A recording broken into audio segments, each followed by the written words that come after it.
नमस्कार दोस्तों, दूसरे चरण का मतदान खत्म हो चुका है। पिछले बार की तुलना इस बार भी वोट प्रतिशत 6 से 7% कम डाले गए। लोकतंत्र में ये अच्छा नहीं है कि वोट का परसेंट कम होता जाए। लोगों का जागरूकता बढ़ानी चाहिए, लोग जागरूक होना चाहिए, क्योंकि एक वोट 5 साल एक आम है जो आप पे रूल करते हैं, जो नियम बनाते हैं, उसको चुनने का एक बार ही 5 साल में अधिकार आता है। तो कहीं ना कहीं आपको वोट डालने के लिए जानी चाहिए, लेकिन वोट का प्रतिशत पिछले 2019 की तुलना में कम होता दिख रहा है, जो लोकतंत्र के लिए अच्छा नहीं है। खैर जो भी हो, दूसरे चरण में 13 राज्य में 88 लोकसभा का मतदान खत्म हो गया है। उसमें क्या स्थिति है, आप बारी बारी से स्टेट बाय स्टेट जानकारी लें। सबसे पहले हम बात करते हैं असम से। असम की बात करें, 5 लोकसभा है। 5 लोकसभा में से वोट डाले गए, उसमें से दारांग उदलगुरी से जीत रहे हैं दिलीप सैकिया जी, बीजेपी प्रत्याशी। दीफू से जीत रहे हैं रकीबुल हुसैन जी, कांग्रेस प्रत्याशी। करीमगंज से जीत रहे हैं यहाँ पर कृपानाथ मल्लाह जी। कृपनाथ मल्लाह जी चुनाव जीत रहे हैं करीमगंज से, जो कि बीजेपी प्रत्याशी हैं। सिलचर से जीत रहे हैं सुरजिया कंटा सरकार जी, जो कांग्रेस प्रत्याशी हैं। नागांव से बात करें तो यहाँ से बीजेपी प्रत्याशी सुरेश बोरा जी चुनाव जीत रहे हैं। इस तरह से यहाँ 5 में से 3 पर बीजेपी, 2 पर कांग्रेस चुनाव जीत रही है। कहीं ना कहीं यहाँ भी इंडिया गठबंधन पीछे होते हुए नजर आ रही है, लेकिन पिछली बार की तुलना में अच्छा प्रदर्शन करते हुए दिख रहे हैं। उसके बाद हम चलते हैं, उसमें से 3 लोकसभा का वोट खत्म हो गया। वह 3 कौन कौन से हैं वो हम बात करें तो 3 में से राजनंदन गांव से यहाँ पे इंडिया गठबंधन से जीत रहे हैं भूपेश बघेल जी। उसके बाद हम चलते हैं यहाँ पर महासमुंद की बात करें, यहाँ से बीजेपी प्रत्याशी, एनडीए प्रत्याशी रूप कुमार चौधरी जी चुनाव जीत रहे हैं। कांकेर की बात करें, यहाँ से बीरेश ठाकुर जी, इंडिया प्रत्याशी, कांग्रेस प्रत्याशी चुनाव जीत रहे हैं। इस तरह से इस 3 में से चुनाव जीत रहे हैं। 2 प्रत्याशी यहाँ पर चुनाव जीत रहे हैं, 2 पे कांग्रेस, 1 पर एनडीए के बीजेपी प्रत्याशी चुनाव जीत रहे हैं। तो इस तरह से हम यह 3 लोकसभा जो छत्तीसगढ़ में वोट डाले गए उसकी स्थिति बता दिए। उसके बाद हम चलते हैं बिहार की। अगर बिहार की बात करें तो बिहार में 5 लोकसभा पे वोट डाले गए।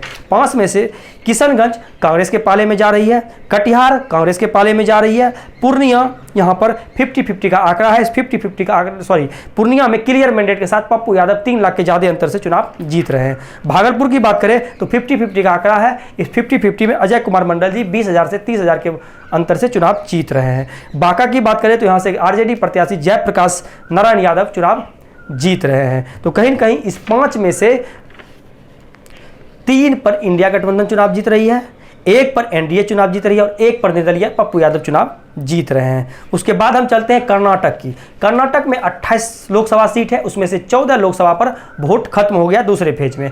इस 14 में से 13 लोकसभा पर बीजेपी का कब्जा रहा, बीजेपी चुनाव जीती है। सिर्फ 1 सीट जो है चामराजनगर, यहाँ पर इंडिया गठबंधन चुनाव जीत रही है, कांग्रेस प्रत्याशी यहाँ पर चुनाव जीत रहे हैं। और यहाँ पर एक और सीट है, वहाँ पर जैसे यहाँ पर जो तुमकुर सीट है वहाँ पर 50-50 का तुमकुर में आंकड़ा है, लेकिन 50-50 का आंकड़े में भी बीजेपी प्रत्याशी जीत रही है। तो ओवरऑल कर्नाटक में 14 में से 13 पे बीजेपी, 1 पे कांग्रेस चुनाव जीत रही है। केरला की बात करें तो केरला में पिछले बार 19 सीट पर यूपीए चुनाव जीती थी, 1 पर वामपंथ चुनाव जीती थी और बीजेपी को 0 आया था। इस बार भी केरला में सारे सीट पर कांग्रेस इंडिया गठबंधन चुनाव जीत रही है। जो पिछले बार वामपंथ चुनाव जीती थी वो भी सीट हार रहे हैं और सभी सीट पर चुनाव जीत रहे हैं इंडिया गठबंधन। अब हम बात करते हैं मध्य प्रदेश की। मध्य प्रदेश में 6 लोकसभा में मतदान खत्म हुआ। जनरली 7 खत्म होने थे, लेकिन बैतूल सीट पे वहां पर एक बीएसपी प्रत्याशी का दिल का दौरा पड़ने से देहांत हो गया, जिसके कारण उस लोकसभा को कैंसिल कर दिया गया। तो 6 लोकसभा पर क्या स्थिति है उसके बारे में हम बात करें तो टीकमगढ़ की बात करें तो यहाँ से बीजेपी प्रत्याशी वीरेंद्र कुमार खटीक जी चुनाव जीत रहे हैं। दमोह से राहुल लोधी जी चुनाव जीत रहे हैं, बीजेपी प्रत्याशी हैं। खुजराहो से यहाँ से समाजवादी पार्टी से डॉक्टर मनोज यादव जी चुनाव जीत रहे हैं। सतना से कांग्रेस प्रत्याशी सिद्धार्थ शुक्ला कुशवाहा जी चुनाव जीत रहे हैं। रेवा से बात करें तो यहाँ से बीजेपी से जनार्दन मिश्रा जी चुनाव जीत रहे हैं। उसके बाद हम होशंगाबाद की बात करें तो यहाँ से भी बीजेपी के दर्शन सिंह चौधरी जी चुनाव जीत रहे हैं और बैतूल से भी 4 पर बीजेपी और 2 पर कांग्रेस चुनाव जीत रही है। कहीं ना कहीं बीजेपी यहाँ पर भी 2 सीट लूज कर रही है और कांग्रेस यहाँ पर भी मजबूत है, भले पिछड़ रही है लेकिन पिछले बार की तुलना में यह मजबूत है। अब हम चलते हैं महाराष्ट्र का। महाराष्ट्र में भी दूसरे चरण का वोट खत्म हो गया है और दूसरे चरण के जो वोट हुए थे उसमें से 8 लोकसभा पर वोट डाले गए और 8 लोकसभा में आज हम बात करते हैं कौन जीत रहे हैं कौन हार रहे हैं। हमने ओपिनियन पोल भी बताया, लेकिन ओपिनियन पोल आपको बार बार बता रहे हैं, ओपिनियन पोल एग्जिट पोल में बहुत सारा डिफरेंस आते हैं क्योंकि प्रत्याशी लगातार वहाँ चुनावी मैदान में होते हैं, लोगों को लुभावने देते हैं और लोग को अपनी तरफ खींचने में कामयाब होते हैं। तो सबसे पहले हम बात करते हैं बुल्ढाना की। बुल्ढाना की बात करें तो यहाँ से SSUBT इंडिया गठबंधन से नरेंद्र खेड़ेकर जी चुनाव जीत रहे हैं। अकोला की बात करें कांग्रेस प्रत्याशी अभय जी चुनाव जीत रहे हैं। अमरावती से नवनीत कौर राणा बीजेपी प्रत्याशी पुनः चुनाव जीत रहे हैं। वर्धा की बात करें तो यहाँ से NCP SP शरद पवार जो इंडिया गठबंधन में है वहाँ से अमर सरदाराव काले जी चुनाव जीत रहे हैं, शरद राव चुनाव जीत रहे हैं। तो NCP भी जा रही है, मतलब ये वर्धा भी चुनाव जीत रहे हैं NCP प्रत्याशी। उसके बाद हम बात करते हैं यतमाल वासिम की। यहाँ से राजश्री हेमंत पाटिल जी शिवसेना SHS जो कि बीजेपी में है एनडीए गठबंधन से, वह चुनाव जीत रहे हैं। उसके बाद हम चर्चा करते हैं यहाँ पे तो हिंगौली से यहाँ पे भी शिवसेना एनडीए प्रत्याशी बाबूराव जी चुनाव जीत रहे हैं। नौदेड़ की बात करें तो यहाँ से कांग्रेस प्रत्याशी बलवंत राव जी चुनाव जीत रहे हैं। तो कहीं न कहीं ये सीट भी जा रही है कांग्रेस के पाली में, बीजेपी यहाँ सीट हार रही है। परभणी की बात करें तो यहाँ से SSUBT चुनाव जीत रहे हैं, संजय हरिभाव जी चुनाव जीत रहे हैं और इंडिया के पाले में जा रही है। इस तरह से हमने बात किया, इस तरह से 8 में से 3 पर एनडीए और 5 पर इंडिया गठबंधन चुनाव जीत रही है। तो कहीं न कहीं बीजेपी के लिए 2 पार्टियों को तोड़ना बहुत ही घाटा हुआ। शिवसेना को भी 2 भाग में डिवाइड कर दिए और एनसीपी को भी 2 भाग में डिवाइड कर दिए। खैर एनसीपी को 2 भाग में डिवाइड भी किए लेकिन वह हमेशा इंडिया गठबंधन के साथ रहती थी, लेकिन शिवसेना को 2 भाग में डिवाइड करने से बहुत अच्छे खासे अंतर से यहाँ हार रहे हैं और सीट का घाटा हो रहा है, जो कि बीजेपी के लिए बहुत ही बुरी खबर है। उसके बाद हम चलते हैं मणिपुर की बात करें 1 लोकसभा पे हुआ था, 1 पे इंडिया गठबंधन चुनाव जीत रहे हैं। राजस्थान की बात करें, यहाँ पर राजस्थान में 13 लोकसभा पर वोट डाले गए। इस 13 की बात करें तो इसमें से एक की बात करते हैं कि कौन जीत रहे हैं कौन हार रहे हैं। तो सबसे पहले हम बात करें सवाई माधोपुर की बात करें तो यहाँ से कांग्रेस के पाले में जा रही है, हरीश मीणा जी चुनाव जीत रहे हैं। अजमेर की बात करें बीजेपी से भगीरथ चौधरी जी चुनाव जीत रहे हैं। पाली से बात करें तो यहाँ से कांग्रेस प्रत्याशी 50-50 का आंकड़ा में 20,000 के वोटों से संगीता बेनीवाल जी चुनाव जीत रहे हैं। जोधपुर बीजेपी प्रत्याशी गजेंद्र सिंह शेखावत जी चुनाव जीत रहे हैं। उसके बाड़मेर से बात करें तो कैलाश चौधरी जी बीजेपी प्रत्याशी चुनाव जीत रहे हैं। जलोर की बात करें तो यहाँ से कांग्रेस प्रत्याशी वैभव गहलोत जी चुनाव जीत रहे हैं। उदयपुर से बीजेपी से मन्नालाल रावत जी चुनाव जीत रहे हैं। बंसवाड़ा से यहाँ से बीजेपी प्रत्याशी महेंद्रजीत सिंह जी मालवीय जी चुनाव जीत रहे हैं।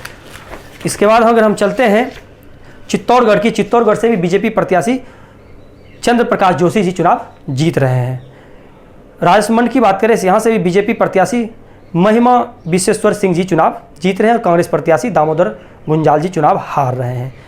भीलवाड़ा की बात करें तो यहाँ से कांग्रेस प्रत्याशी CP जोशी चुनाव जीत रहे हैं, बीजेपी से दामोदर अग्रवाल जी चुनाव हार रहे हैं। कोटा की बात करें तो ओम बिरला बीजेपी प्रत्याशी अच्छे खासे अंतर से प्रहलाद गुंजाल कांग्रेस प्रत्याशी को मात देंगे।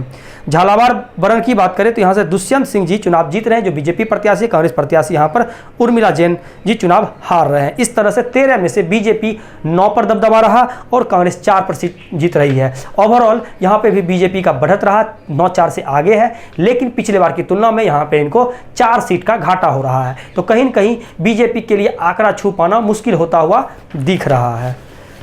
उसके बाद हम चलते हैं उत्तर प्रदेश की बात करें तो यहाँ पर 8 लोकसभा सीट है।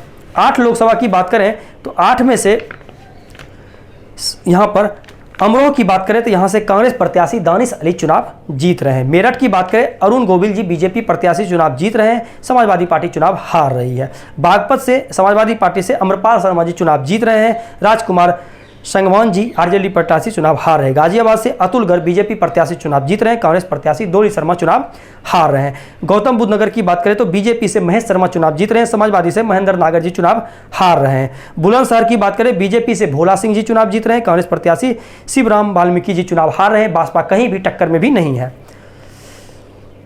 उसके बाद हम बात करते हैं अलीगढ़ से समाजवादी पार्टी से विजेंद्र सिंह जी चुनाव जीत रहे हैं और बीजेपी प्रत्याशी चुनाव हार रहे हैं। मथुरा की बात करें तो हेमा मालिनी बीजेपी प्रत्याशी यहां से चुनाव जीत रहे हैं और कांग्रेस से मुकेश टेंगर जी चुनाव हार रहे हैं। इस तरह से हम 8 लोकसभा के बारे में बता दिए। इस 8 लोकसभा में 5 पर बीजेपी का कब्जा रहा और 3 पर इंडिया गठबंधन चुनाव जीत रहे। यहां पे भी बीजेपी आगे होते हुए दिख रहे हैं, लेकिन पिछले बार की तुलना में यह 3 सीट लूज कर रही है।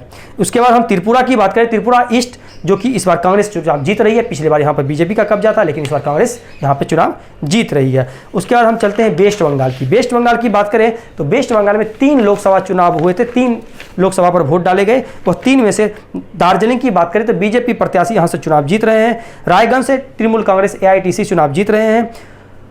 बलूरघाट की बात करें तो यहाँ से भी तृणमूल कांग्रेस चुनाव जीत रहे हैं, बीजेपी प्रत्याशी चुनाव हार रहे हैं। हाँ, मुकाबला यहाँ पर कांटे की है, सिर्फ 10,000 से 20,000 के अंदर से तृणमूल कांग्रेस आगे हो रही है, लेकिन गुप्त वोट अगर बीजेपी के पाले में गई होगी तो यह सीट भी बीजेपी चुनाव जीत लेगी। उसके बाद हम चर्चा करते हैं जम्मू एंड कश्मीर में 1 लोकसभा सीट पर वोट डाले गए। वो 1 लोकसभा सीट था जम्मू भी बीजेपी के जुगल किशोर शर्मा जी चुनाव जीत रहे हैं और रमन भल्ला जी कांग्रेस प्रत्याशी अच्छे खासे 1 लाख से 2 लाख के अंतर से चुनाव हार रहे हैं। इस तरह से हम 88 सीटों का विश्लेषण आप लोग के बता दिए हैं, एग्जिट पोल बता दिए हैं। तो आज हम समराइज कर देते हैं कौन सीट पर कौन सा राज्य में कौन जीत रहे हैं। असम से 3 पर एनडीए, 2 पर इंडिया गठबंधन। छत्तीसगढ़ 2 पर एनडीए, 1 पर इंडिया गठबंधन। बिहार 1 पर एनडीए, 3 पर इंडिया गठबंधन। कर्नाटक 13 पर एनडीए, 1 सिर्फ चामराजनगर की बात करें वहाँ पर इंडिया गठबंधन। केरला की बात करें तो केरला में 20 के 20 इंडिया गठबंधन। मध्य प्रदेश 4 पर एनडीए, 2 पर कांग्रेस। महाराष्ट्र 3 पर एनडीए, 5 पर इंडिया गठबंधन। मणिपुर की बात करें, मणिपुर आउटर पर 1 पे इंडिया गठबंधन। आपको मालूम होगा मणिपुर आउटर 2 चरण में वोट हुआ है, पहले चरण और दूसरे चरण में। राजस्थान 9 पर एनडीए, 4 पर इंडिया गठबंधन। त्रिपुरा 1 पर इंडिया गठबंधन। यूपी में 5 पर एनडीए, 3 पर इंडिया गठबंधन। वेस्ट बंगाल पे 1 पे एनडीए और 2 पर AITC तृणमूल कांग्रेस।